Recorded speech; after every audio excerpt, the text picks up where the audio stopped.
Mä lopetin jalkojen sheivaamisen, kainaloiden vahaamisen ja rintakarvojen nyppimisen useita vuosia sitten, enkä todennäköisesti aloita niitä harrasteita enää uudelleen. Miksi? Koska monen vuoden kokemuksen jälkeen voin sanoa, että elämä rehottavien kainaloiden ja tuulessa liehuvien säärikarvojen kanssa on huomattavasti helpompaa ja mukavampaa, vaikkakaan ei mitenkään täydellistä. Mun nimi on Heidi Elisa ja tällä videolla puhutaan ihokarvojen hyvistä ja huonoista puolista.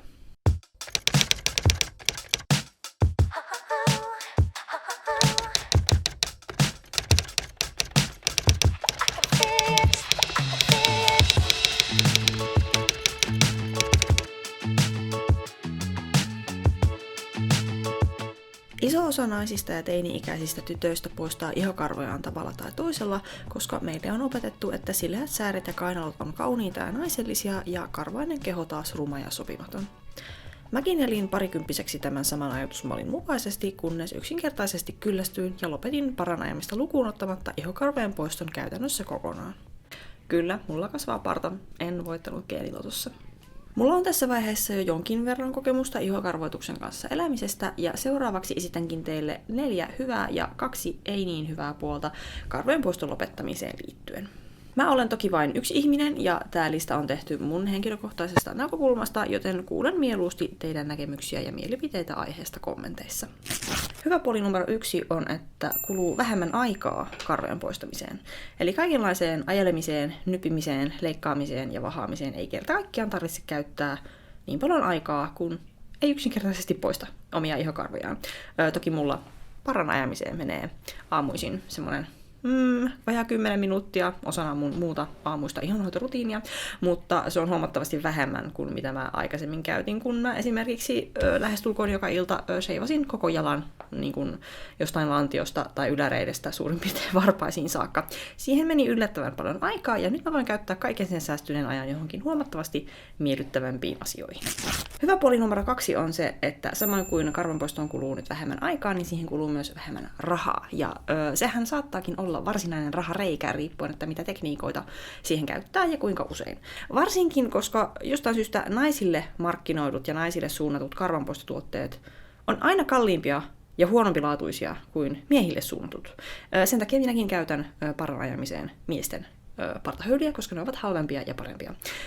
Toisin kuin nämä kaikki pinkit, mukamas jotenkin hoitavat ja ihanat Venukset ja muut vastaavat shaverit, jotka todellisuudessa ei sitten kestä käyttää paljon ollenkaan, mutta rahaa säästyy, joten tämäkin yksi hyvä puoli siinä, että lopettaa karvojen poistamisen.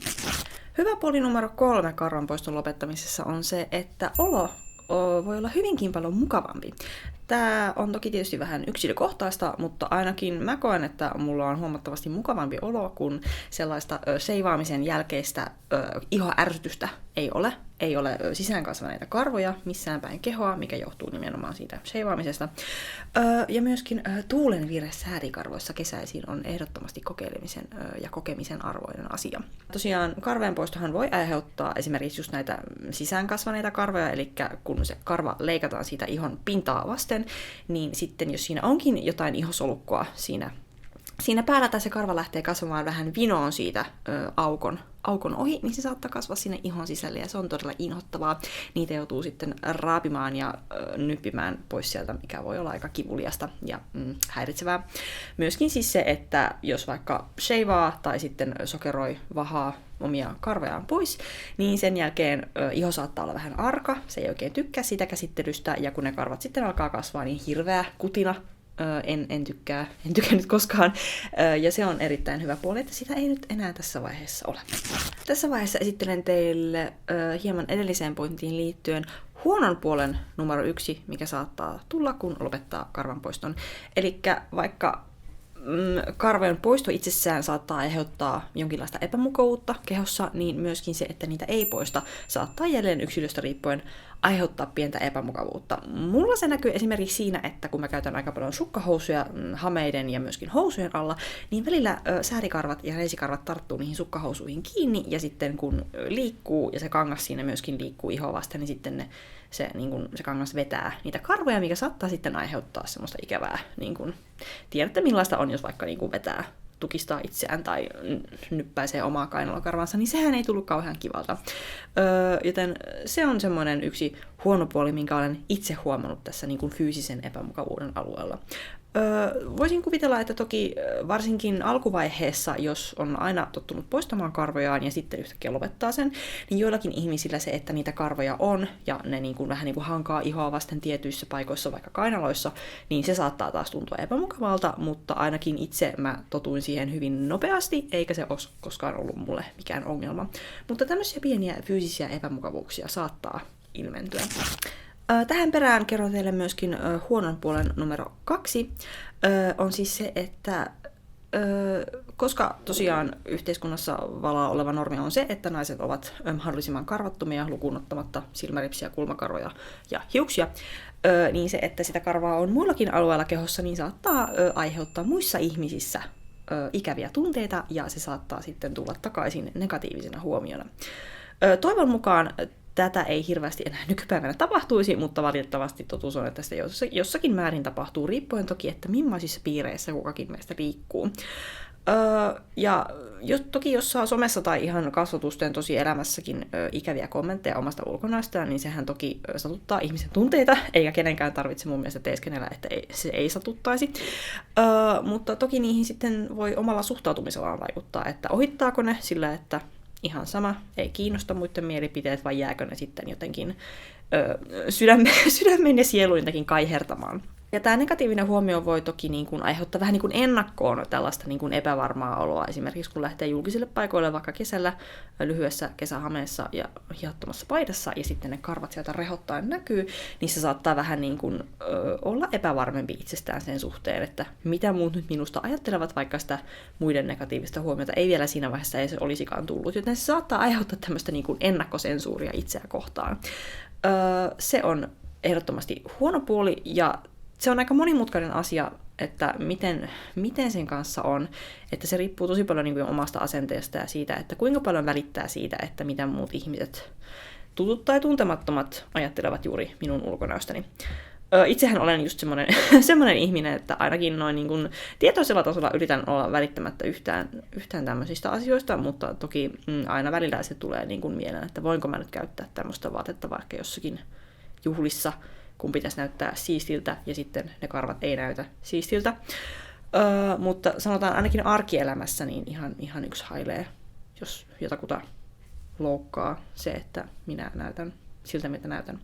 Mutta tämä on semmoinen huono puoli, mitä varmasti moni miettii, ja moni semmoinenkin, joka ehkä siellä harkitsee, että voisi lopettaa ihokarvansa poistamisen, niin tämä on luultavasti se isoin kynnys, että siihen ei vielä ole kenties uskaltautunut ryhtyä, koska se negatiivinen huomio pelottaa.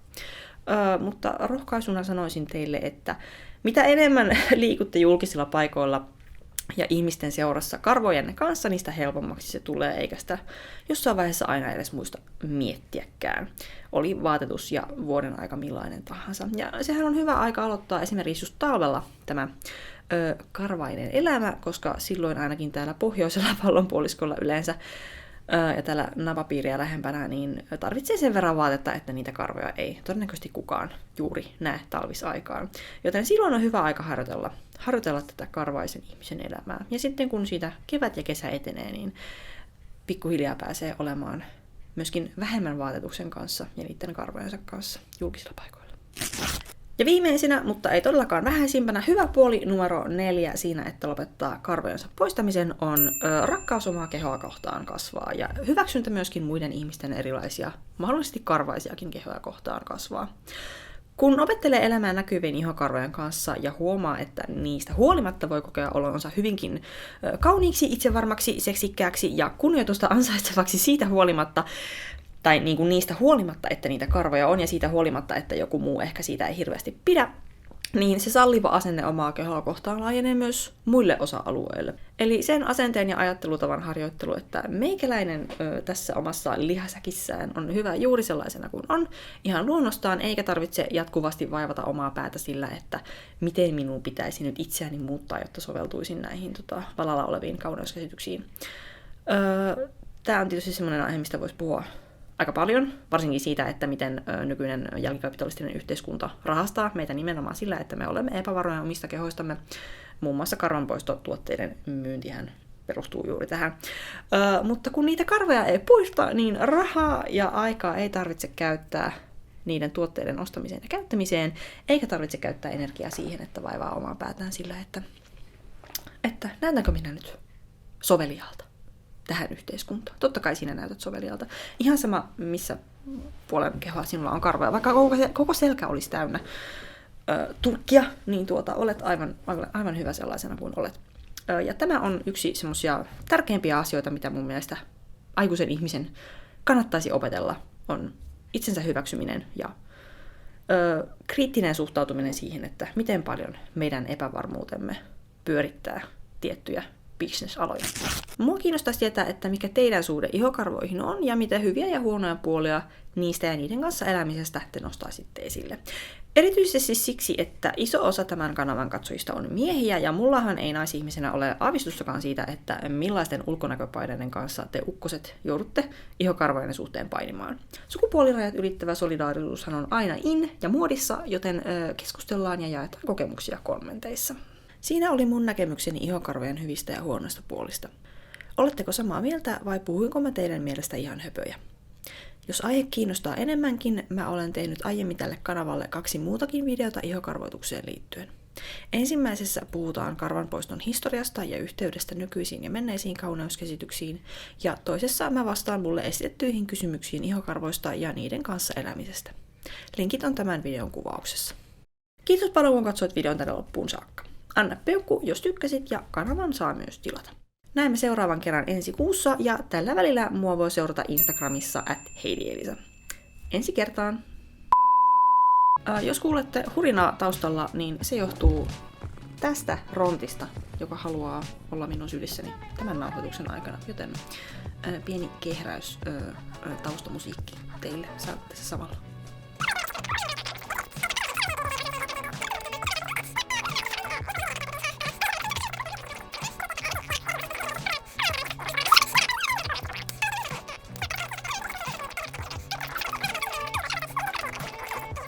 Hyvä puoli numero 2 on, että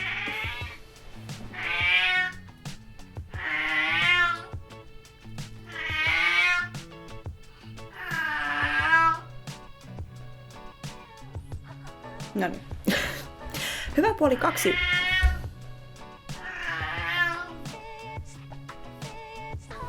Lopetitko?